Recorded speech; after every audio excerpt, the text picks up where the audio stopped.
Tuve dudas con la curva de titulación en el tema de complexometría. Si lo podrían explicar, por favor. Bien, bueno. ¿Alguien tiene otra duda de ese tema de complejo?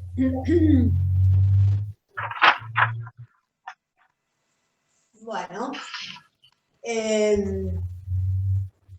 cuando estamos trabajando en complexometría, ¿qué es lo que estamos haciendo? A ver, concretamente en la curva.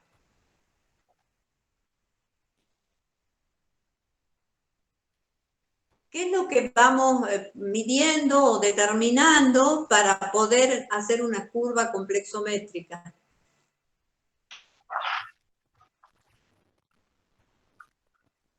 A ver, ¿para qué nos sirve la complexometría? A ver, empecemos por ahí. ¿Determina la dureza del agua? Bueno, esa es una aplicación, pero básicamente el fundamento de este tema de la complexometría, ¿qué es lo que nosotros queremos determinar concretamente? La concentración de La monolitos. concentración de los metales, concretamente los alcalinos térreos, que son los que pueden formar complejos con el ligando bersenato, que es el que nosotros estamos utilizando, ¿sí?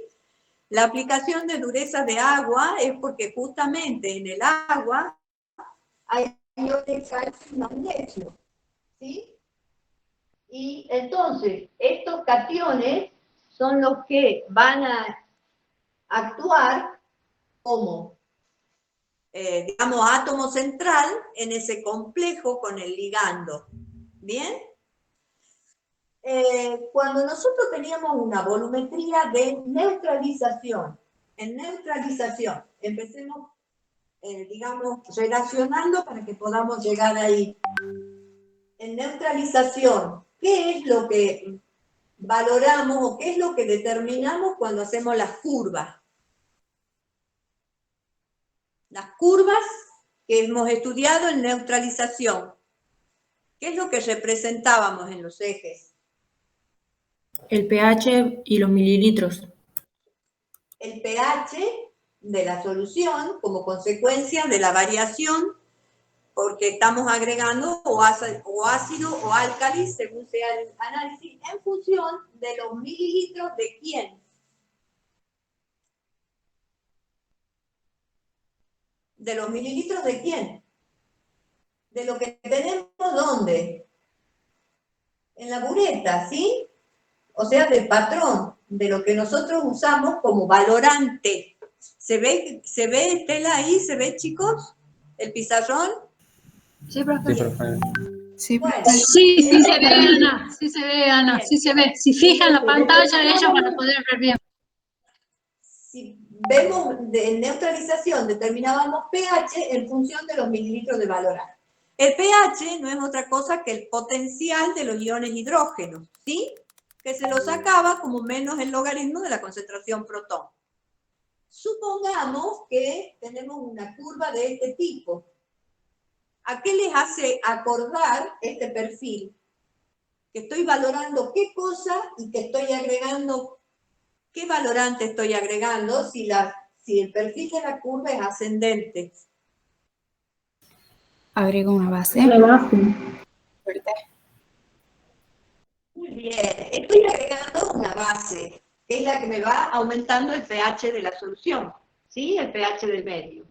Entonces, nosotros, según, por ejemplo, si fuera una curva de ácido fuerte con base fuerte, nosotros sabemos que pH en el punto de equivalencia es 7, porque en ese momento se forma una sal, cloruro de sodio y agua, y como la sal, cloruro de sodio, no se hidroliza, porque es la sal que es la única causa que es la única sal, es decir, de fuerte que no sufre hidrólisis, entonces el pH 7 nos da la disociación de la molécula de agua, ¿sí?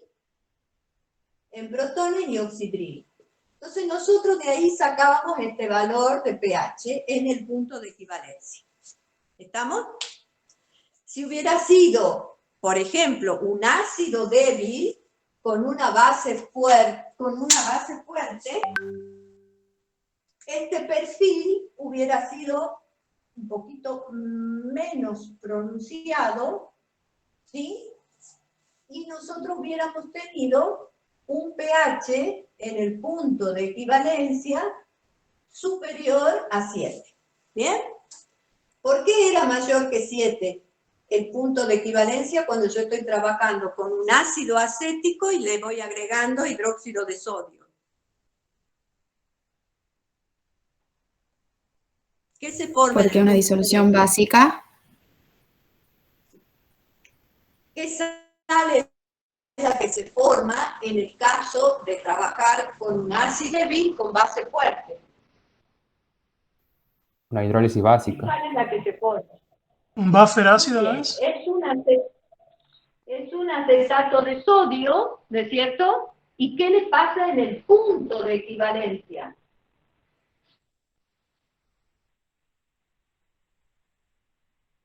¿Qué le pasa a la sal? ¿Por qué Se da disuelve pH parcialmente. por arriba de 7? ¿Cómo? ¿Qué le pasa a la sal? ¿Se hidroliza? Claro, esa sal se hidroliza, ¿bien? ¿Y qué tipo de hidrólisis da esa sal? La básica. Básica. Muy bien. Y sufre hidrólisis, y su hidrólisis es una hidrólisis básica. Perfecto. Bueno, dicho de paso, les recomiendo o les recuerdo que ustedes tienen que saber hacer las deducciones de todas las sales de hidrólisis o los puntos buffer de las curvas estas de neutralización, ¿no? Bueno, esto era en neutralización. ¿Qué pasa en volumetría de complejos o complejación? También vamos a ver una curva semejante a la de neutralización. Pero ¿cuáles van a ser los parámetros que nosotros vamos a representar para poder graficar la curva? Absorbancia y concentración.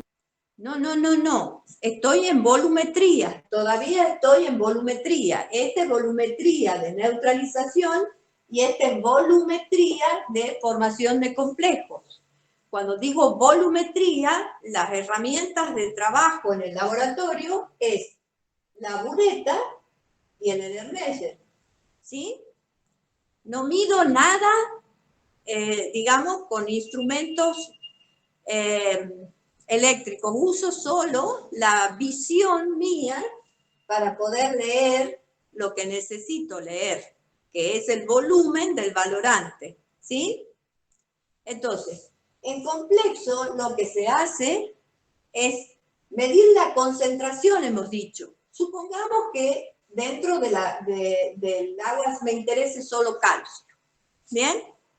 Entonces, ¿qué voy a graficar? Potencial del calcio, que sería el logaritmo negativo de la concentración de iones calcios libres en función del volumen, o sea, los mililitros del valorante. ¿Quién es el valorante en complexo? El ETA. El ETA, sí señora. El ETA, o la sal disódica del ETA, que nosotros la hemos llamado bersenato. ¿Se acuerdan? Bien. Entonces, en este caso también vamos a tener un perfil de la curva semejante a la que tenemos en neutralización y vamos a tener un punto de equivalencia que es el que nos va a determinar en qué momento llegamos al punto donde el número de miliequivalentes o milimoles del valorante y del calcio se han igualado. En ese caso, todas estas curvas nos están sirviendo para determinar qué cosa, básicamente. ¿Para qué hacemos estas curvas teóricas? ¿Para qué hemos hecho curvas de ácido fuerte, base fuerte, o de ácido débil, base fuerte? Para ver los indicadores. Muy bien, para elegir el indicador adecuado. Bien, en complejo, nosotros ya, digamos, teóricamente hemos realizado esta curva y sabemos que como una volumetría de formación de complejos, además del potencial, digamos, de la concentración de iones libres, hay otro ion que es determinante en esta valoración, es que nosotros tenemos que regular ¿qué cosa en esta volumetría de formación de complejos? El pH. Muy bien, pH regulado, ¿por qué? Porque cuando se forma el complejo calcio con el bersenato, no sé cómo lo hemos puesto en la guía, si los hidrógenos antes o después, ¿sí? Se va a formar el complejo calcio-bersenato y va a liberar protones, ¿no es cierto? Entonces, acá no solo tenemos calcio libre, que sería lo que yo voy analizando con el potencial, sino también que tengo iones protones que se van liberando de la reacción. Entonces, ¿qué hemos dicho? ¿Por qué es importante regular el pH del medio? ¿Qué es lo que nosotros queremos cuantificar en una determinación práctica como es dureza de agua? La concentración. Los iones calcio, la cantidad de iones calcio que tiene. Claro, pero lo hacemos a través de ¿quién? Del complejo que se forma. ¿Bien? Porque nosotros lo que vamos a cuantificar es ya el complejo formado. ¿Bien? Entonces, ¿cómo regulábamos el pH en complejo? Con un buffer. Bueno, con un buffer, si yo uso ¿qué indicador?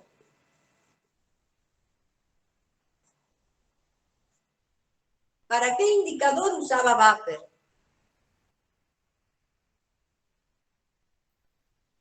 El net. Muy bien. Para trabajar con el indicador net. Muy bien. Entonces ahí, con net y con el buffer, yo logro controlar el pH 10, ¿sí? ¿Para qué? Para que este equilibrio se desplace hacia la derecha y se forme la mayor cantidad posible de complejo, que es lo que yo puedo visualizar a través del indicador adecuado. ¿Está claro?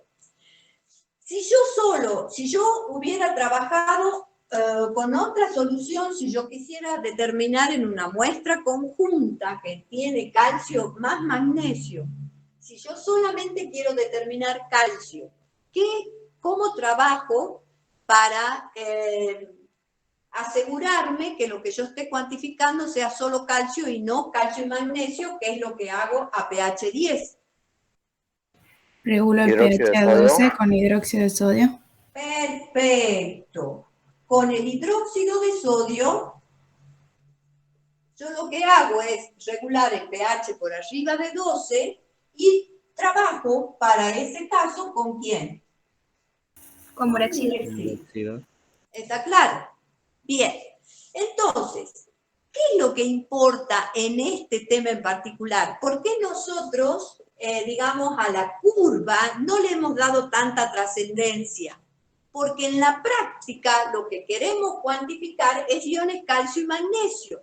Y ya hemos hecho una curva teórica donde ustedes ven la influencia del pH, ¿sí? Según el catión. ¿Se acuerdan la curva que está ahí en la guía? Donde ustedes tienen que, por ejemplo, para el calcio, a pH 6, no tengo casi pendiente, no me permite visualizar un punto de equivalencia neto. Entonces, si subo a 8, si trabajo a pH 8, empiezo a ver una curva con una pequeña, y si trabajo a pH 10, observo, o a pH 12, observo un salto muy importante que me permite determinar el punto final de es decir, el punto de equivalencia. Y cuando el indicador cambia de color, lo que hago es determinar el punto final. Por eso, las curvas que nosotros estudiamos son este tipo de curvas, donde te dice cuando, por ejemplo, quiero analizar potencial del calcio en función de los mililitros del bersenato, yo puedo modificar el pH y voy trazando curvas en función del pH para ir viendo cuál es el pH más adecuado. Ustedes en este tema, con respecto a la curva, han visto la otra curva donde se graficaba la constante, o sea, la concentración del complejo en función de la constante de estabilidad de los complejos. Y manteníamos el pH, por ejemplo, a 6. ¿Sí? Entonces, si nosotros mantenemos, este es el pK, por ejemplo, en función de los mililitros de bersenato, nosotros tenemos que, en función de a pH, trabajando a un pH determinado, por ejemplo, a pH 6, nosotros vemos cómo, por ejemplo, acá está el complejo calcio-bersenato, acá está el complejo, bueno, no me acuerdo en qué orden está, pero supongamos que sea hierro, el bersenato. A ver si lo puedo escribir mejor acá. El hierro 2 o hierro 3. Ustedes van a ver que a un pH de 6, o sea,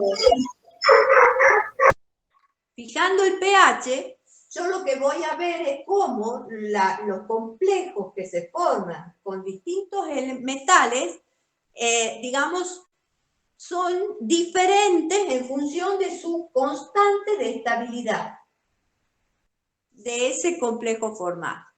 Entonces, la curva, que es la duda que preguntó, que básicamente es un perfil de este tipo, nosotros la vamos a ver relacionada cuando queremos graficar potencial del calcio en función de los mililitros de bersenato a distintos valores de pH o con distintos iones manteniendo el pH constante. ¿Está la pregunta respondida? La que hizo la pregunta, ¿le quedó claro? No está Ana, no está la alumna. O sea... Sí, profe. Gracias. Ah, pensé que no estaba Ivana. Bueno, está sin cámara. A ver, ¿qué otra duda tienen en cualquier tema?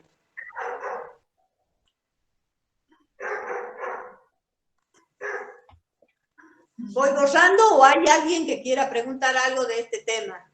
Profe, yo tengo una duda, pero de la parte del PS. Bueno, borramos esto.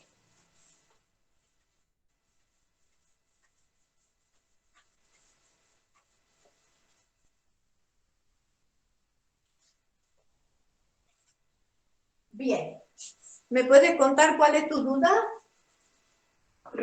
Tengo una duda sobre una fórmula que aparecía logaritmo de F, creo que era sobre la actividad de los iones, digamos. No sé si va a esa parte. A ver, ¿me podés ubicar en qué tema estás hablando? De PS, de producto de solubilidad. Factor de actividad te está pidiendo, Ana. ¿Ah? El factor de actividad te está pidiendo. Sí, por eso. Pero quiero que veamos que cuando hemos hablado de equilibrios, hemos visto que había dos efectos. Efecto de ion común y efecto del ion diverso. ¿Sí? Sí, profe. ¿Lo has visto a eso en PS? Cuando nosotros tenemos un equilibrio, supone que sea cloruro de plata, ¿sí? que se te disocia en iones cloruro y en iones plata, ¿sí? Nosotros poníamos el producto de solubilidad en función de la concentración de los iones elevado a sus respectivos coeficientes. ¿Estamos? Y nosotros decimos que ese concepto de producto de solubilidad es un concepto, digamos, teórico que está relacionado con las concentraciones. ¿Por qué digo teórico? Porque PS es una constante que está tabulada para cada tipo de precipitado. Pero como esto es un equilibrio, nosotros podemos tener dos situaciones. Supongamos que aumentamos concentración de cloruro con un cloruro de sodio. Si yo estoy aumentando algún ion común a este equilibrio, estoy hablando de ion común. ¿Sí? ¿Está claro? Sí, profe. Bien, entonces, si yo estoy agregando un ion común, como en este caso cloruro, ¿qué le pasa al equilibrio? ¿Qué le pasa a este equilibrio entre el sólido entre el soluto poco soluble y los iones que están en solución? ¿Qué le pasa según el principio de Le Chatelier? ¿Qué pasa con este equilibrio cuando yo agrego o aumento la concentración de iones cloruro con el agregado de una sal externa? Baja la solubilidad. Muy bien, el equilibrio se desplaza hacia la izquierda y la disolubilidad disminuye. ¿Para qué? Para mantener este producto de solubilidad constante. ¿Está claro? Bien. Ahora, supongamos que yo no agrego acá iones cloruros, sino agrego, por ejemplo,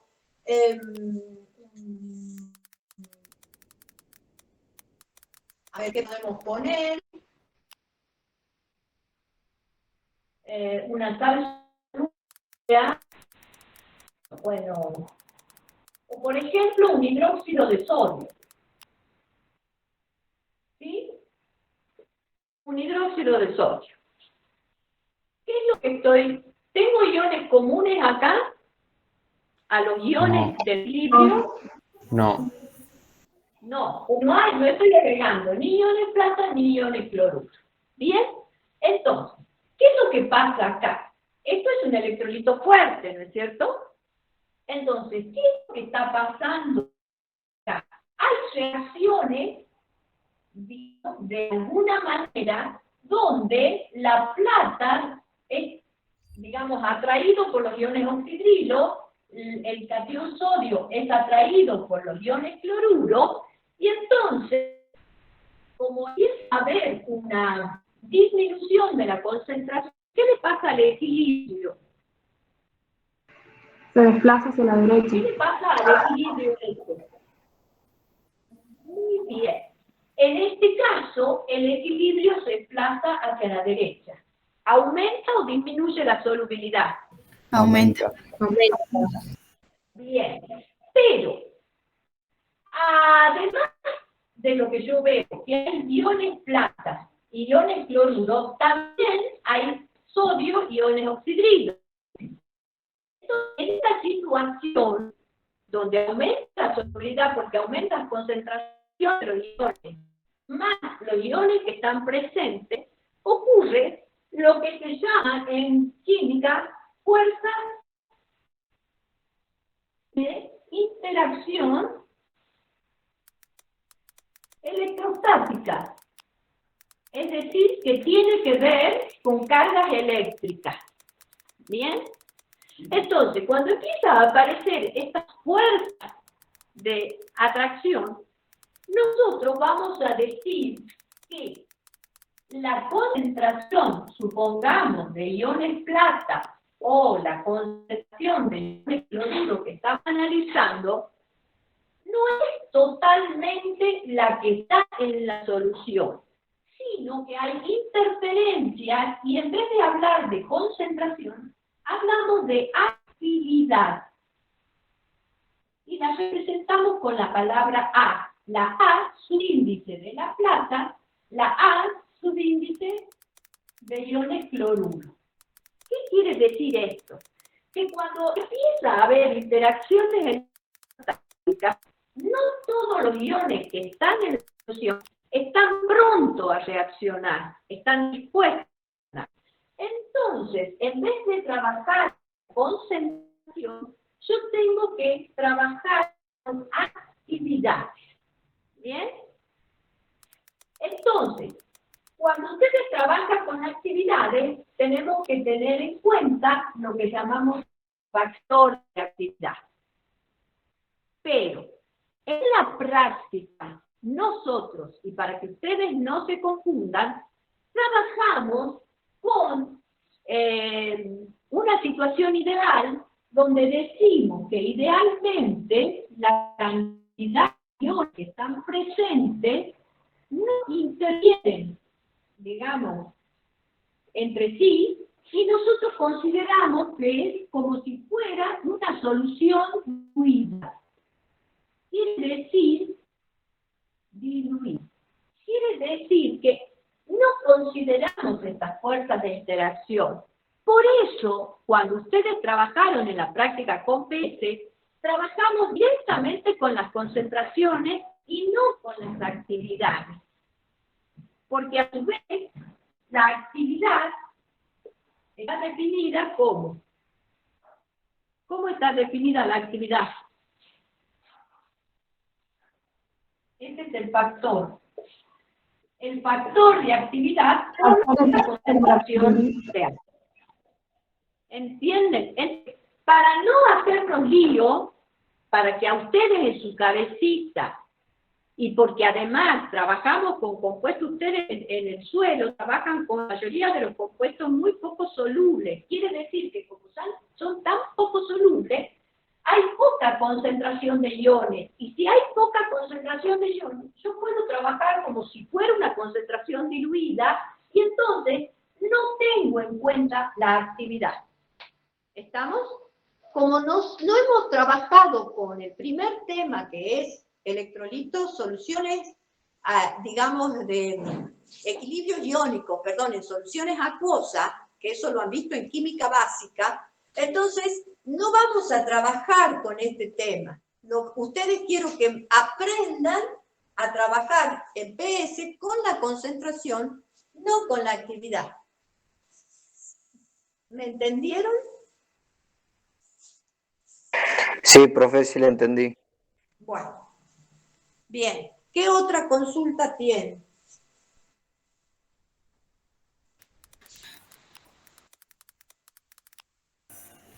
Yo, profe. ¿Sí? El otro día nos han pedido, usted nos dijo que hagamos énfasis en lo que sería la formación de la ecuación de la hidrólisis y de Buffer. Claro, no es que pongan énfasis, sino que sepan la demostración del Buffer y de hidrólisis según sea un caso u otro. ¿A qué se refiere con eso? Bueno, me refiero que si vos abres la guía, o sea, el cuadernillo de Buffer, ¿sí? Que ha sido el segundo tema de este año, vos vas a ver que nosotros hemos visto que hay Buffer ácidos y Buffer básicos. ¿Está? Y que para ello hemos visto, suponte que tengamos un Buffer ácido, y el ácido... A ver, ¿cómo es un Buffer? Empezando por ahí, antes que yo hable. ¿Cómo se formó un Buffer? Con una sal y electrolito débil. Con la base o el ácido débil y la sal de ese electrolito débil. Muy bien, muy bien. Entonces, supongamos que el electrolito débil que estoy analizando es el ácido acético. Entonces, se me van a formar un equilibrio del electrolito débil ácido acético. Pero como también está la base conjugada del ácido, yo tengo en el medio, por ejemplo, una sal acetato de sodio. ¿Está? Esta sal acetato de sodio, cuando ya está en agua, se disocia en sus iones. ¿Está? Y estas dos cosas sería un Buffer ácido. ¿Estamos? Tienen que estar los dos componentes. Entonces, si ustedes se acuerdan, cuando estudiaban la K de equilibrio del ácido acético, decíamos que la K del ácido acético es igual a ¿qué? La constante de disociación del ácido acético es igual a ¿qué? A la concentración del protón por la concentración de la sal dividida en la concentración del ácido. Concentración de protón por la concentración del acetato sobre la concentración del ácido acético. ¿Está? Esa es la constante de equilibrio ácida de este compuesto. ¿Estamos? Sí. Bien. Entonces, ¿qué es lo que pasa en buffer? En buffer, este es unión indiferente. Bien, quiere decir que no, es como que no nos molesta a la hora de reaccionar. O sea, que no necesita estabilizarse con nadie. Ustedes tienen que entender que si ustedes son poderosos, no se unen a nada. ¿Cuándo se forman las sociedades? Cuando alguien necesita un componente, algún complemento para que la ayude. Bueno, en química pasa lo mismo. El buffer, digamos, están relacionados siempre los elementos que son los que se necesitan entre sí. Entonces, el sodio es muy poderoso, no necesita reunirse con nadie ni reacciona, entonces él se mantiene al margen de todo. En esta K de equilibrio, si no estuviera el acetato de sodio, nosotros diríamos que estas dos concentraciones son iguales. ¿No es cierto? ¿Se acuerdan? Que de ahí ustedes llegaban a la ecuación que la concentración del ácido era la raíz cuadrada de la K del ácido por la concentración del ácido acético. ¿Se acuerdan de eso en química? Bien. Esto es si estuviera solito el ácido acético, pero ahora esto no puede cumplirse porque no está solo el ácido acético, también tenemos iones acetato que están proviniendo de la sal. ¿Está? Entonces, ¿puedo decir que la concentración protón y la concentración acetato son iguales? No. No, porque hay acetatos de esta disociación, pero también hay acetatos de la sal. Como esto no se cumple, o sea, no son iguales, entonces, para poder calcular la concentración protón en un buffer, ¿qué hago? Despejo esta concentración de acá, me queda K del ácido por la concentración del ácido acético sobre la concentración de acetato. Y esa concentración de acetato debiera ser el acetato de la sal y el acetato de los iones que se han disociado.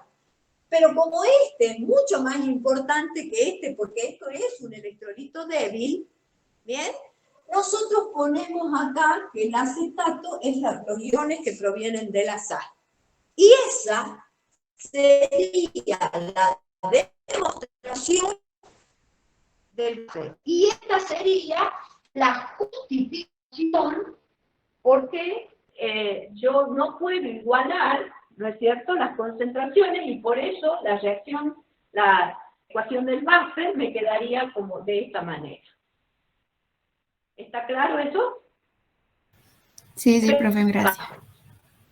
Ahora, si yo lo que estoy analizando es en el punto de equivalencia, ¿qué es lo que ocurre en el punto de equivalencia? Cuando yo tengo, por ejemplo, la titulación, supongamos que acá tenga el ácido acético y ahora estoy agregando un hidróxido de sodio.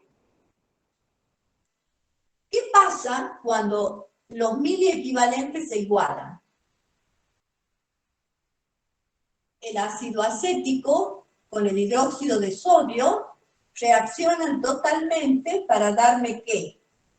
El acetato de sodio y agua.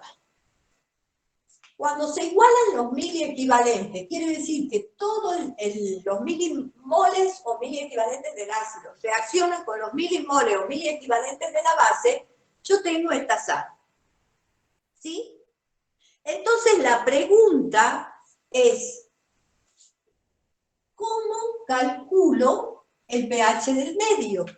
Porque recordemos que lo primero que les expliqué en las curvas era que yo graficaba pH en función de los mililitros de valorante. Quiere decir que yo necesito saber siempre en volumetría de neutralización cuáles son los valores de pH, porque eso es lo que estoy pudiendo determinar. Bien, si yo veo así, digo, bueno, el agua, yo sé que el pH del agua es 7. ¿Y este qué pasa? ¿Cómo calculo el pH en función de esto? ¿Qué pasa con esta sal? ¿Sería una hidrólisis básica? Muy bien. Hemos dicho que la sal, acetato de sodio, cuando reacciona con el agua, porque si reacciona con el agua, me va a formar ¿qué? Ácido acético y ¿qué más? Más hidróxido de sodio, ¿sí?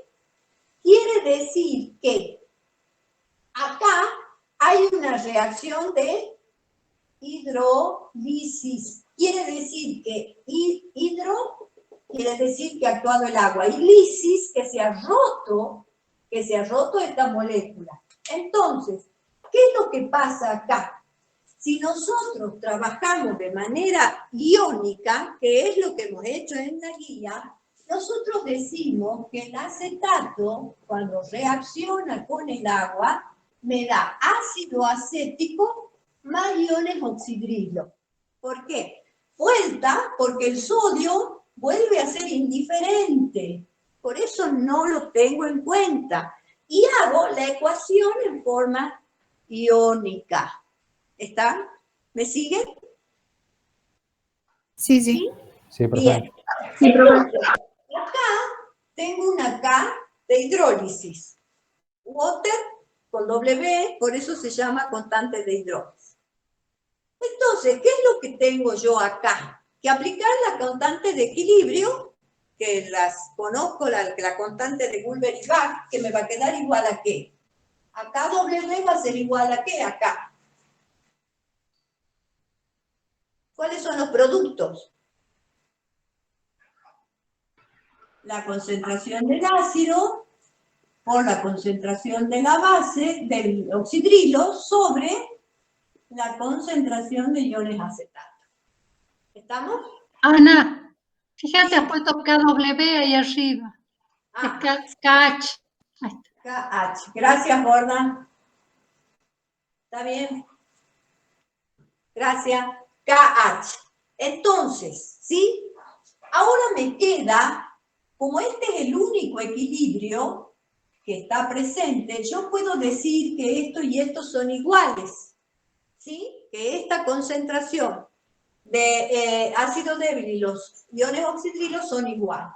Entonces acá yo puedo decir que la concentración oxidrilo al cuadrado, porque es esto por esto, que es lo mismo, sobre la concentración de iones acetato, ¿sí?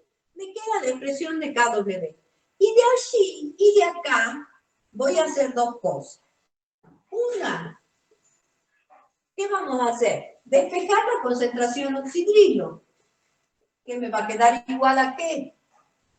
El acetato pasa multiplicando a la K de hidrólisis, ¿sí? Por la concentración de iones acetato, y el cuadrado pasa como raíz cuadrada. ¿Bien? Bueno, pero acá tengo un problema.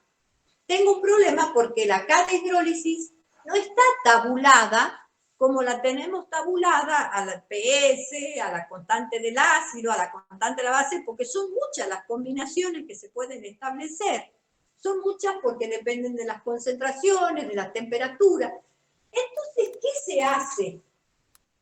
En un segundo paso, antes o después, lo que fuere, ustedes tienen que demostrar que KH es igual a KW sobre K en este caso. ¿Quién es el electrolito débil? El ácido. ¿Bien? Y entonces, ¿cómo cómo hago los pasos matemáticos para demostrar esto. Entonces, nosotros partimos, por ejemplo, de esta acá, una de las formas, hay varias, pero una de las formas, supongamos que yo digo que cada hidrólisis es la concentración del ácido acético por la concentración oxidrilo sobre la concentración de iones acetatos. Si yo multiplico y divido por el mismo factor desde el punto de vista matemático, ¿sí?, la fracción no se altera. Eso se acuerdan, ¿no es cierto? Si multiplicamos y dividimos por el mismo número o factor o cualquier valor, esta proporción no se altera. Entonces, ¿qué veo yo? ¿Por qué uso este recurso matemático? Porque es lo que me va a permitir relacionar lo que yo conozco. ¿Qué conozco? Que este valor, concentración protón por concentración oxidrilo, es lo que llamamos ¿qué? KW. Muy bien. KW, que es K, ¿está? La constante de disociación del agua. Si yo miro qué es lo que me ha quedado, fíjense, concentración del ácido acético arriba y abajo, me quedó concentración acetato por concentración protón, todo esto es por, ¿no? Puedo imaginarme a esta K, ya la borré, a la K del ácido acético que le hemos escrito hace rato, ¿no es cierto?, como 1 sobre la K del ácido. Entonces, por 1 sobre la K del ácido, yo llego a poder calcular la K de hidrólisis y como el cociente de estas dos constantes. ¿Está claro? Bueno, esa es la demostración que nosotros pedimos. O le pediremos la demostración de la constante de hidrólisis, que sería este pedacito con número 2, ¿sí?, para llegar acá, o le pediremos que ustedes nos demuestren por cómo llegan a esta expresión. Y es lo que ustedes tienen que hacer como demostración, en el punto de equivalencia. Sí, por supuesto, en el punto de equivalencia si estuviéramos titulando ácido acético con hidróxido de sodio. ¿Qué otra opción tendríamos? Que sea hidróxido de amonio con ácido clorhídrico. Y se hubiera formado ¿qué sal? ¿Qué sal? Cloruro de amonio. Cloruro de amonio. ¿Qué tipo de hidrólisis se va a producir ahí? Ácida. Ácida. Muy bien. Una hidrólisis ácida. Por lo tanto, me va a quedar acá la raíz cuadrada de la K de hidrólisis por la concentración del amonio, que no es otra cosa que la concentración de la sal. ¿Sí? Acá esto es la sal, porque es la sal, la concentración de acetato es la que provenía de esta sal, ¿no? Y si hubiera sido acá cloruro de amonio, es la concentración de amonio que proviene de esa sal.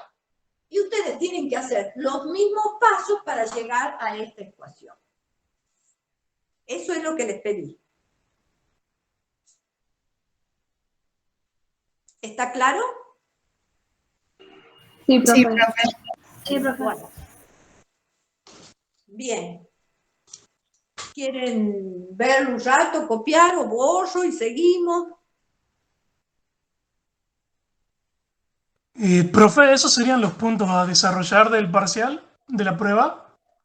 ¿Cómo los puntos a desarrollar? Porque dijeron que iba a haber puntos multiple choice y puntos a desarrollar. A desarrollar serían así, ¿verdad? Y sí, si te dice múltiple choice es porque tenés 4 opciones. Si no es múltiple choice, te voy a decir, defina producto de solubilidad. Y ahí vas a tener que escribir. Eso es desarrollar. ¿Sí? Ah, bien. O, por ejemplo, en la curva te voy a decir que calcules el punto o antes de la curva o en el punto antes del punto de equivalencia o en el punto de equivalencia Y según sean los casos, me vas a demostrar buffer o me vas a demostrar hidrólisis. ¿Está claro? Sí, profe, gracias. Sí. Bien, ¿qué otra consulta o qué otra duda tienen, chicos? Profe, yo tengo una duda, pero sobre el tema sólido. Bueno, muy bien. ¿Cuál es? Vaya hablando nomás. Acerca de las preguntas del cuestionario de autoevaluación, Ajá. son dos preguntas que no pude. Dice, ¿es posible enfriar una solución por debajo de la temperatura correspondiente a la del equilibrio y que no precipite y justifique? ¿Cómo? Volveme a leer que no te escuché despacio. ¿Es posible enfriar una solución por debajo de la temperatura correspondiente a la de equilibrio y que no precipite? Justificar. Enfriar, me dices, enfriar. Bueno, ahí supongo que está relacionado con la variable solubilidad, ¿sí? Entonces, vos tienes acá, en este caso, que estoy graficando la solubilidad en función de la temperatura, ¿sí? Esto estudiaron en química básica, que cuando estoy en un punto por debajo, estoy en una solución que... No saturada.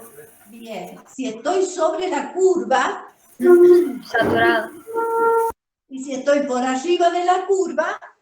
Sobresaturada. Sobresaturada. Bien, entonces, enfriar, ¿qué quiere decir? Disminuir la temperatura. Muy bien, entonces, ¿qué voy a hacer para disminuir la temperatura? Empezar a imaginarme que tengo la forma de ir agregando hielo, por ejemplo, al recipiente. Bueno, no es correcto, no lo puedo hacer así porque estaría solubilizando la solución, pero es para que ustedes se imaginen qué significa enfriar. Esto se hace con un reóstato, con un aparato especial que regula la temperatura. ¿Está claro, no? Pero es como para que se imaginen en la realidad qué estoy haciendo. Estoy enfriando. La pregunta es, volveme a preguntar, volveme a leer. Si es posible enfriar una solución por debajo de la temperatura correspondiente a la de equilibrio y que no precipite.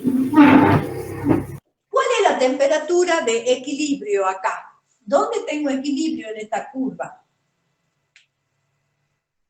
¿Dónde tengo un equilibrio entre el compuesto poco soluble y los iones en solución? Sobre la curva, solución saturada. Bien, Cuando está saturada. sobre la curva. Quiere decir que acá yo tengo, ¿qué cosa? La temperatura de equilibrio, ¿no es cierto? Tengo este punto a esta temperatura. Si yo considero este punto, voy a tener esta temperatura.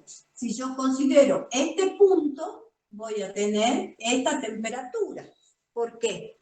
Porque cada uno de los puntos representa lo que nosotros llamamos PS, o sea, el producto de la concentración de los iones, del anión y del catión. ¿Me siguen? Bueno, entonces, a ver, en base a esto, ustedes van a enfriar y dice, ¿puedo enfriar sin llegar o pasando? Sin llegar a la temperatura. Sin llegar a la temperatura. Puedo enfriar sin llegar a la temperatura. ¿Y qué va a pasar? ¿Qué va a pasar si yo enfrío sin llegar a la temperatura? Ana, disculpa, ¿puedo hacer una acotación? ¿Sabes a qué creo que se refiere esa pregunta? Cuando teníamos la curva con el equilibrio metaestable, la zona metaestable. Por ahí creo que por ahí va esa pregunta, en donde se podía enfriar sin que haya precipitación. ¿Te acordás? Ajá. Bueno, no sé si la hemos hecho así o la hemos simplificado a la curva, me parece, este año. Ya no hemos hablado de zona. Sí, creo que la hemos simplificado, pero ha quedado la pregunta. Por eso es que, disculpa que te diga, pero me parece que tratando de ubicarte un poquito a qué iba la pregunta esa de está bien, porque la verdad que yo estaba tratando de analizarla en la medida que la iba haciendo. Sí, sí, me parece que se refiere a la zona metaestable. Eso sí. Ajá. Bueno, les cuento que es para que, pero esa pregunta no va efectivamente, porque no está puesta. Ustedes tienen en la zona muy cercana a la de equilibrio, es lo que llamamos en esta zona cercana, una zona metaestable. Quiere decir, metaestable quiere decir que es poco estable, que cualquier variación, sea de temperatura, sea de concentración, va a romper el equilibrio. ¿Está? Entonces, no sé si la querés completar, Estela, para ver si estoy ubicada o no, porque estoy tratando de analizar la pregunta. La zona metaestable es una zona que está, digamos, como la profesora ahí la indicó. Chicos, yo no tengo pizarrón, ¿no? Así que más o menos, fíjense en la curva que hizo la profesora. Entonces, en esa zona es posible enfriar una solución sin que se produzca la precipitación. Digamos que es un equilibrio, pero se llama metaestable porque es un equilibrio que no es muy estable, podríamos decir. Entonces, cuando uno hace en ese punto, supóngase, en donde ya se ha superado la temperatura y tendría que haber un precipitado, no se observa un precipitado. Pero por el agregado de un pequeño cristal o por agitación, produciendo algún disturbio, se produce inmediatamente la precipitación. Por eso se denomina equilibrio metaestable. No sé si ahí está clara esa pregunta, esa respuesta. Profe, muchas gracias. Bien. Bueno, de todos modos, ya que están acá, chicos, les quiero aclarar que cualquier zona que esté por esta, digamos, por arriba de la curva, supongamos en este punto, ¿sí? Yo supongamos que voy enfriando y llego a un momento donde aparece el precipitado. Entonces, toda esta zona, o sea, toda la concentración de soluto que desaparece es porque se forma el precipitado, ¿no? Por eso, para que haya precipitación, tengo que trabajar ¿en qué zona? ¿En qué zona de esta curva? Sobre la curva. Sobre la curva, o sea, en una zona de sobresaturación. Sobresaturación. Por favor, estudien bien ese término y defínanlo como corresponde. Sobresaturación. Bien.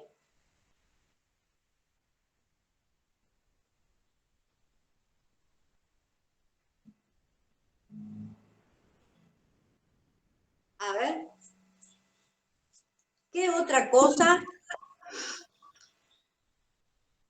Acá, chicos, necesito que estudien bien la curva de lo que es la sobresaturación, perdón, la velocidad de la reacción en función de la sobresaturación, ¿no? Estas curvas que están ahí puestas las tienen que estudiar muy bien, porque es lo que le va a permitir a ustedes explicar qué tipos de precipitados se forman y ustedes, sobre todo, cuando acaban de empezar a conocer la palabra coloide, que lo que ustedes van a hacer en EDAFO, luego el año que viene, para trabajar con esto, ¿no?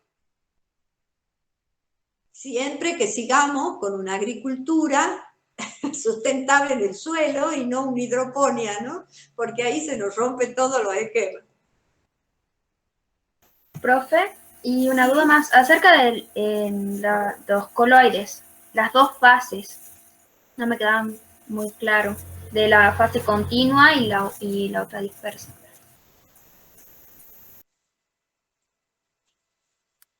A ver, ubícame un poquito, ¿qué es eso? ¿Qué es lo que me preguntas? Que no entiendo muy bien el concepto acerca de cuando dice se denomina coloide, que está compuesto por dos fases, una continua y otra dispersa. Ajá. Y luego bueno, dice eso. Primero que eso es en la cartilla, yo creo que no. ¿De dónde sacó el material? ¿De este año? Sí, sí, está, de la profe. cartilla. Me parece que, Ana, está un poquitito explicado, me parece, en la parte sólido, porque como se lo habla, cuando se habla de sobresaturación y se habla de precipitados coloidales cristalinos, hay una pequeña introducción nada más al concepto de coloide. Bueno, Nada más. te lo explico para que te quede claro, pero eso no es un concepto grueso que lo tengas que saber. Que cuando vos has puesto, por ejemplo, sal en el agua y no ves más que una sola fase, ¿cómo se llama eso? ¿Cómo se llama? Homogéneo. ¿Ah? Solución homogénea. Solución. ¿Bien? Es una solución homogénea, pero está formada por algo que se llama soluto y algo que se llama solvente. ¿Bien? Nosotros cuando hablamos de coloide, también es un sistema especial formado por dos componentes. ¿Estamos? ¿Cuál es la diferencia entre una solución pura y una solución coloidal? El tamaño solamente difiere en el tamaño de partícula. ¿Bien? Entonces, una suspensión coloidal también tiene dos componentes, el que está en menor proporción y el que está en mayor proporción. Nada más que esta suspensión tiene la particularidad que yo, por ejemplo, puedo verla si hago atravesar un haz de luz. ¿Sí? Si hago atravesar un haz de luz en una solución de cloruro de sodio, yo vería que el haz de luz atraviesa sin ningún tipo de alteración, porque el tamaño de las partículas no alcanza para que el haz de luz se vea, digamos, interactúe con ella. Cuando hay una partícula coloidal, como el tamaño de la partícula es un poquito más grande, ¿sí? Ya hay una interacción y yo puedo ver como una turbidez. ¿Está? Pero lo que te quería explicar es que seguimos teniendo dos componentes y el coloide, según sea el soluto que esté y la fase dispersa en que se encuentre, se los clasifica de varias maneras, pero como no nos interesa, no vamos a poner, eso lo deben haber visto en el secundario, ¿sí? Que hay una dispersión coloidal, que es una espuma. Sí.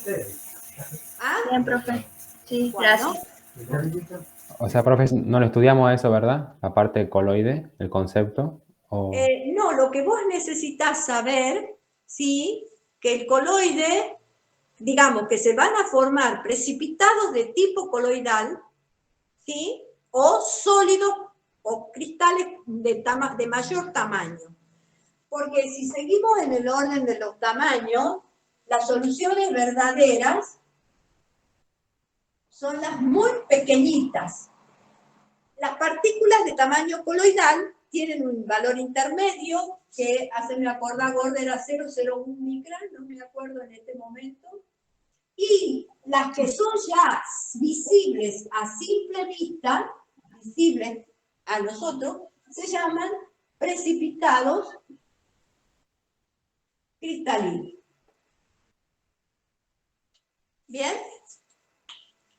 Entonces, en función de cómo va aumentando el tamaño de las partículas, la vamos a estudiar como soluciones verdaderas, como soluciones coloidales o como partículas cristalinas, o sea que yo las puedo ver directamente.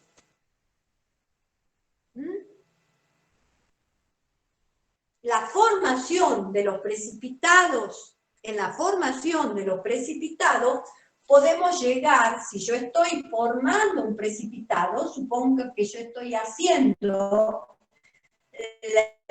tengo acá ácido nítrico y acá tengo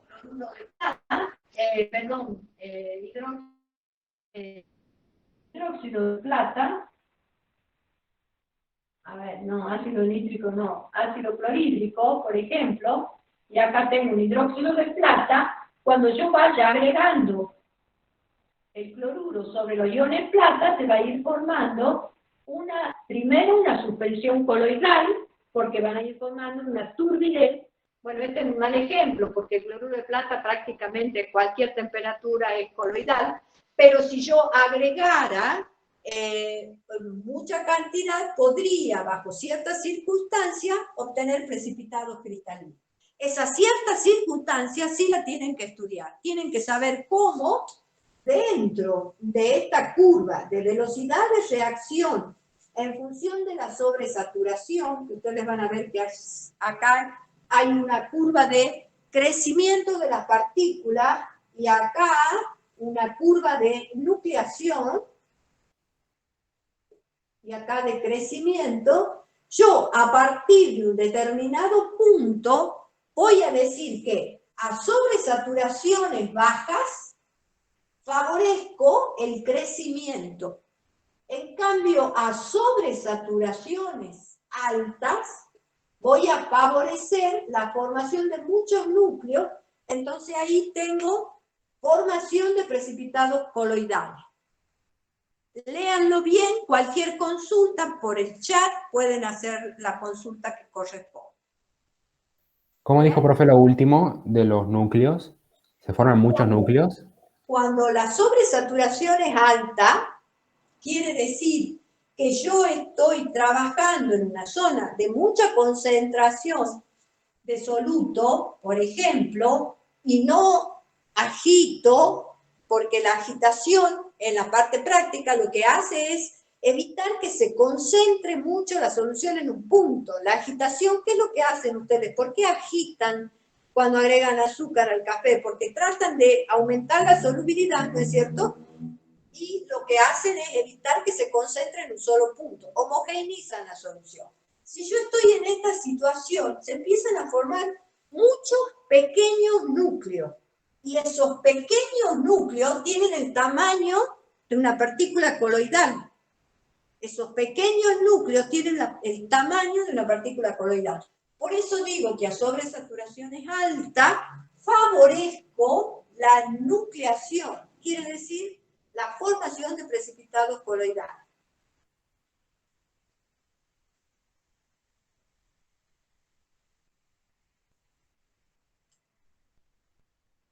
¿Hay algo más para agregar, Gorda, acá? ¿Que se te ocurre? No, me parece que no.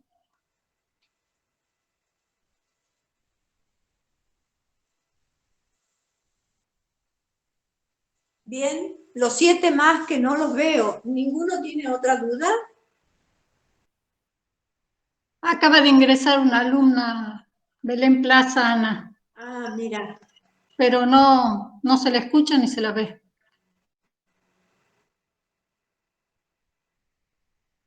Bien, chicos, ¿qué otra duda tienen?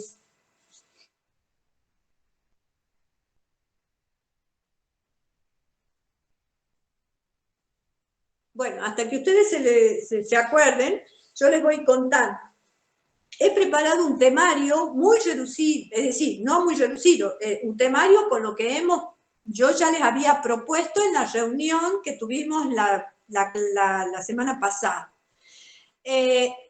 A través del mail, les voy a sacar el mail de ustedes, no lo quiero poner en el campus, entonces les voy a mandar por mail el temario. Es todo de lo que estamos hablando, ¿no es cierto? Solo que no está, por ejemplo, buffer como aislado, sino que solamente lo de buffer, ya les había dicho, necesito que lo analicen en la curva, lo de hidrólisis también, ¿sí?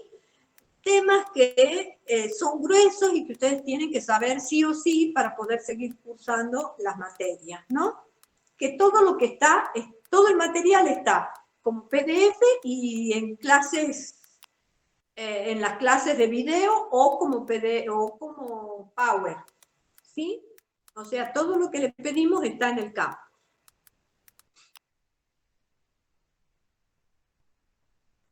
¿Hay alguna otra duda? Sí, acerca de que usted recién comentó, cuando la sobresaturación es baja, favorezco el crecimiento. La justificación de ello sería la velocidad, que la velocidad también es baja.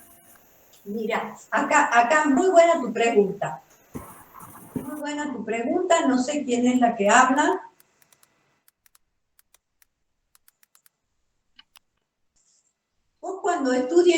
tema va a ver que velocidad de reacción se lo pone en forma genérica para poder representar los dos fenómenos que ocurren. Hemos dicho que uno es el crecimiento y otro es la nucleación. Bien, esto es nucleación y esto es crecimiento. Cuando yo trabajo, supongo que tome esta intersección como crítica, supongamos, ¿sí? Puedo trabajar en cualquier momento de la curva, pero tomemos esta como una temperatura crítica, donde acá se cruzan las dos curvas de velocidad. Entonces, yo estoy representando sobresaturación en función de la velocidad, la velocidad de reacción en función de la sobresaturación. Quiere decir que cuando yo digo en función de, quiere decir que el parámetro determinante de lo que va a ocurrir es la sobresaturación. Cuando la sobresaturación es baja, es decir, por abajo de esa temperatura crítica, que le voy a llamar para la intersección de ese punto, me fijo. ¿Cuál sería la justificación? Miren un poquito. Supongamos que yo trazo una línea imaginaria en este punto, que estoy a este valor de sobresaturación. ¿Sí? Entonces, por matemática, ustedes saben que de una recta puedo sacar una pendiente, ¿no es cierto? Entonces, la pendiente en este punto estará dada por la variante seno sobre coseno. Si yo trabajo con la otra curva de nucleación, también podría ver, a ver, la voy a hacer más prolijita para que ustedes lo puedan analizar. En ese punto, fíjense cómo sería la tangente a ese punto. También seno sobre coseno. Pero ¿qué es lo que pasa? ¿Cuál es el cateto opuesto más importante? Es mayor en el crecimiento y muy chico en la nucleación. ¿Qué quiere decir esto? Que la pendiente de esta recta es mucho más importante que la pendiente de la nucleación. Quiere decir que en velocidad, ¿quién gana? El que tiene mayor pendiente. ¿Estamos? Quiere decir que acá, a sobresaturaciones bajas, es más importante o se produce más velocidad de crecimiento y muy poca velocidad de nucleación. Si me voy al lado de la sobresaturación alta, ¿qué encuentro? Miren, chicos, acá. A ver, vamos a limpiar un poquito acá para que lo puedan ver. Esta era la de crecimiento y acá tengo la de nucleación. Ahora hago el mismo análisis de la pendiente para ver quién gana. En el crecimiento tengo una pendiente, supongamos así, a este valor, ¿no? Vamos a analizar, bueno, no, lo voy a hacer más chico, más abajo para que me entre en la gráfica. Lo vamos a hacer a este valor, para que pueda encontrar los puntos semejantes. Acá, en este punto, la pendiente está dada por el cociente del cateto opuesto sobre cateto adyacente. En este punto, también la pendiente está dada por el cateto opuesto sobre el cateto adyacente. ¿Bien? ¿Quién tiene más pendiente de estas dos después de haber atravesado esa temperatura crítica? O sea, a sobresaturaciones altas. Ahora, la que tiene mayor pendiente es la nucleación y poca pendiente el crecimiento. ¿Esto qué quiere decir? Que la velocidad de nucleación es más grande y por lo tanto le gana al crecimiento. Quiere decir que se forman muchos núcleos más pequeños y menos cristales grandes.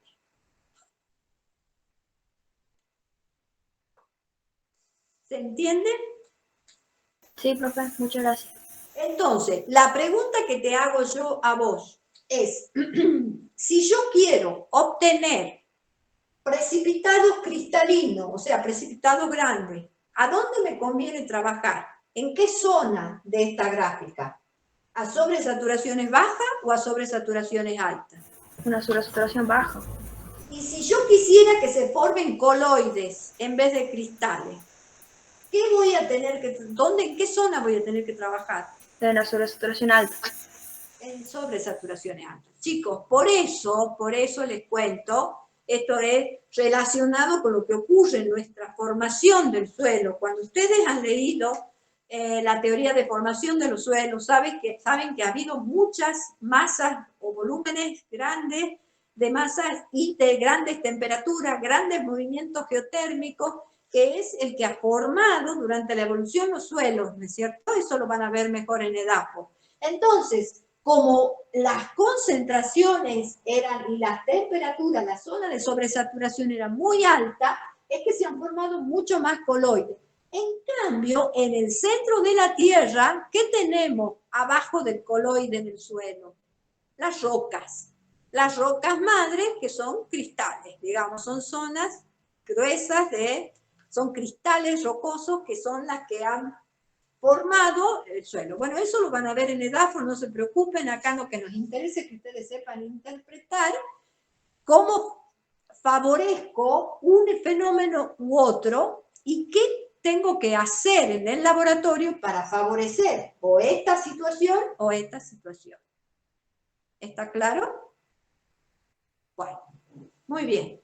A ver, ¿quién más tiene otra pregunta? Porque ya hay que ir terminando. Tenemos que seguir trabajando con la profesora Estela. ¿Qué otra consulta hay?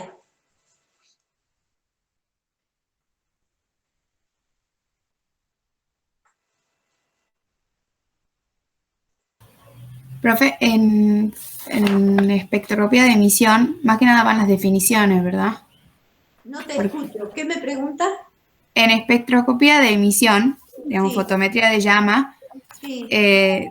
son más que nada definiciones, no hay nada que demostrar, ¿o sí? No, de demostraciones no, porque digamos el fundamento de la espectroscopía es la misma que está ya desarrollado en la primera espectroscopía, en los fundamentos que te hemos dado en el tema 11. Sí. O tema 10, no me acuerdo qué tema es. Pero, digamos, la espectroscopía de emisión es una variante de eso. O sea, los principios son semejantes porque es la interacción de la luz con la materia, nada más que en emisión, la luz que interactúa, o sea, que yo puedo medir o cuantificar, es la que se emite después de haber actuado, digamos, el electrón, después de haber vuelto a su estado fundamental, ¿no es cierto? Esa luz que emite es la que cuantifico, que en definitiva en la espectroscopía de absorción, también la que yo voy a leer es la que se transmite o por diferencia, como la relación entre la absorbancia y la tramitancia es inversamente proporcional, yo puedo leer una u otra porque el equipo está preparado para esa doble posibilidad, o leer tramitancia por ciento o leer absorbancia.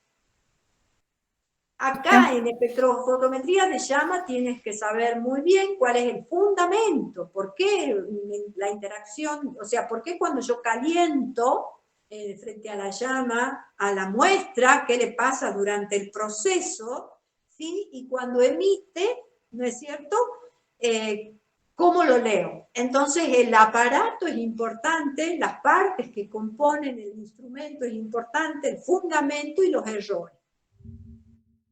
Listo, profe, gracias.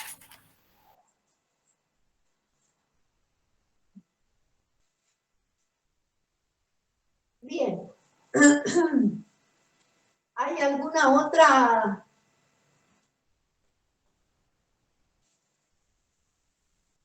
¿Hay alguna otra duda que se pueda aclarar?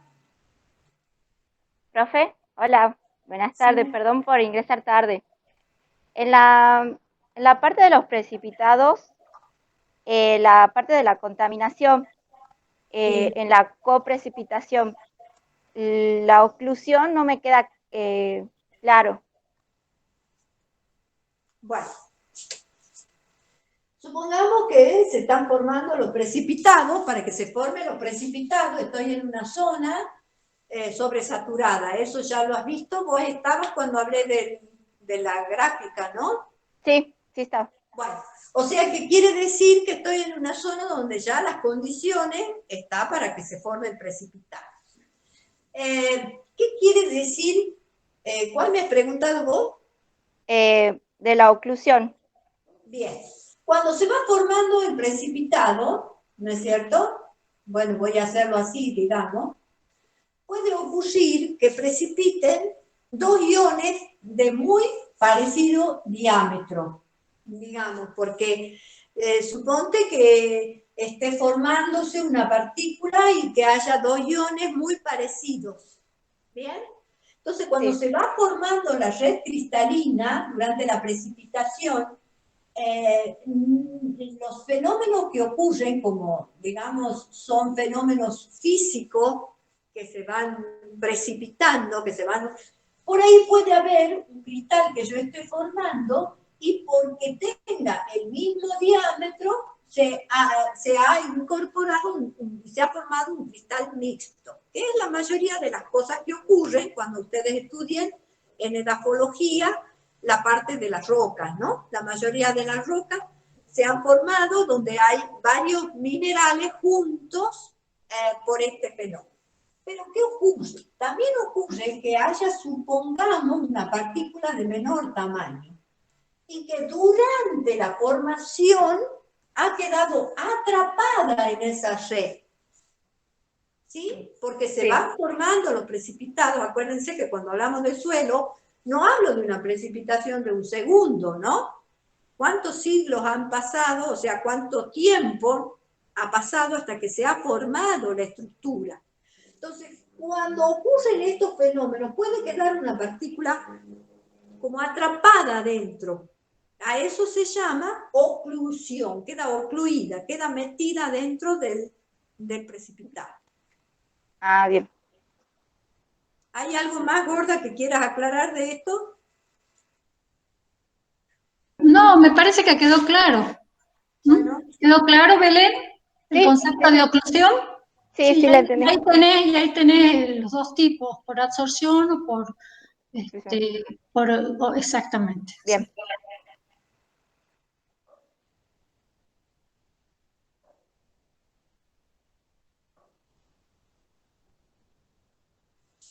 Bien. Bien, chicos, 4:30, ya podríamos ir cerrando. ¿Hay alguien que quiera hacer una última pregunta o las que les vaya surgiendo hasta el miércoles? Chicas, tienen el chat, ¿cómo se llama, Gorda, en el campus? Consulta de examen final, sí, o algo así dice. Consulta de examen final, sí. Bueno, entren ahí, hacen la consulta y nosotros les vamos a contestar. ¿Bien? Por supuesto que no sea a las 2 de la mañana, porque ya ni la profesora Estela ni yo estamos despiertos ahora. ¿Bien? Entendido, sí. Sí, profe, gracias. Bueno. Sí, chao, chicos. Muchas gracias a ustedes. Chao, profe. Muchas gracias. Chao, hasta luego. Chao, profe, gracias. Chao, quédate.